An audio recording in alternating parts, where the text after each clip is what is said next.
Greetings viewers, the Colonel speaking to you live from the Preceptory for British Imperial YouTube Broadcasting, and no doubt to the relief of a few of you, I'm not actually going to play a record, or not all of it. I'm going to demonstrate this thing.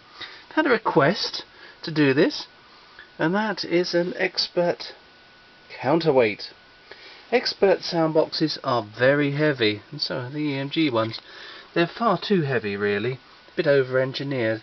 The idea is that behind a fibre needle you need a lot of mass to actually keep the needle tracking properly in the groove, so you have a large soundbox. But it can be a bit too much for the steel needle, so they produced counterweights.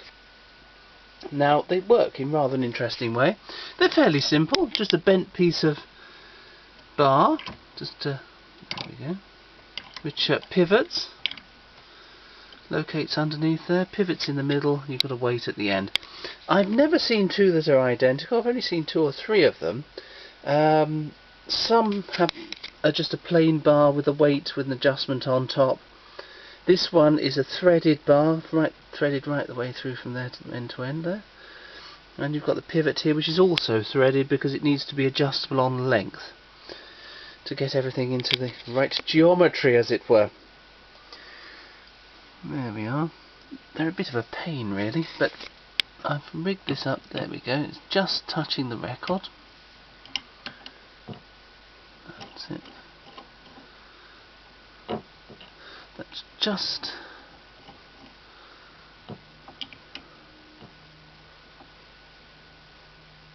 skating across the grooves there.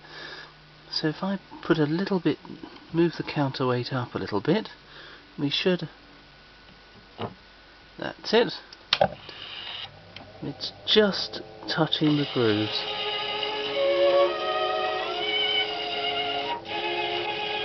Yes.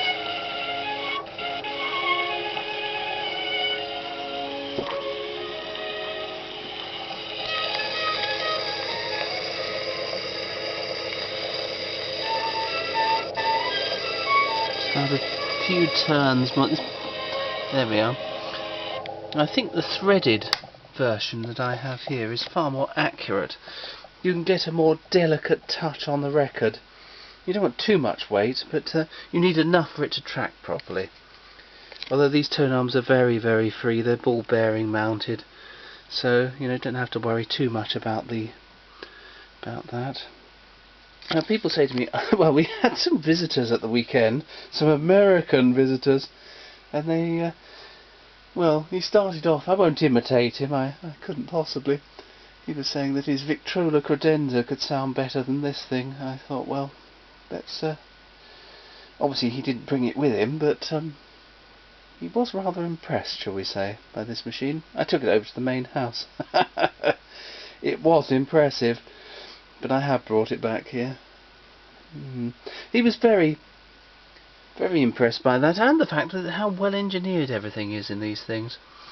And he liked this counterweight, and he said, where can I get the machine and the counterweight? I said, well, I've only ever seen two counterweights. I sold one on eBay. Must be well over 2 years ago now. I think it made £250, £300, something like that, which is a lot of money for something that's not much to it. I'm sure someone with the reasonable engineering intelligence could knock one up fairly quickly. They're not terribly exciting. This one's got a rubber ring inside to protect the tone arm, which is very useful. Some of them don't, or maybe they should have and haven't got them anymore, I don't know. I got this one, funny enough. I bought the Three Muses repeating gramophone off eBay. When I was looking in the other pictures of the machine, there was a box of bits and pieces which came with it. Some bits were off an old sewing machine, there was an old radio bit, and there was this thing dismantled. I thought, I can't believe it, an EMG or Expert counterweight. And bearing in mind what I sold the other one for, I put a bid in, got the machine for free essentially, so I was jolly pleased about that. They're a bit of a pain, if I'm absolutely honest. They sometimes catch. If they're not properly adjusted, they can be a bit of a pain, but I rather like them. It's quite amusing. It's funny this should have come with that Three Muses machine, because it didn't actually fit. This had all been badly mucked about with to make it fit, which is not the same thing at all. and it didn't work very well anyway, because the adjustments couldn't be done properly. So it obviously wasn't, and it certainly wasn't meant for the machine anyway. It was from an EMG or Expert. I haven't seen any other machines with them.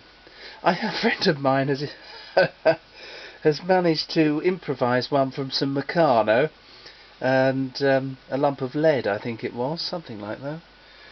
So, you know, you can make them, and they're not terribly difficult, but they are interesting.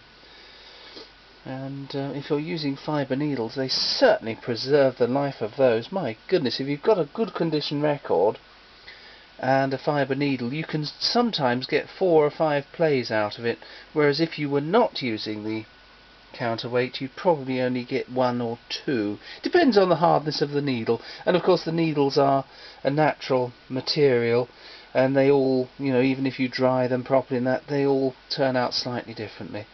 And some needles, you know, you can cut it once and it'll play 5 or 6 sides. The next cut you make it'll only do 1. You know, they're natural material, so there we are. Anyway, hopefully that is vaguely instructive. There you have it, the Expert Counterweight. Thank you, viewers, and goodbye.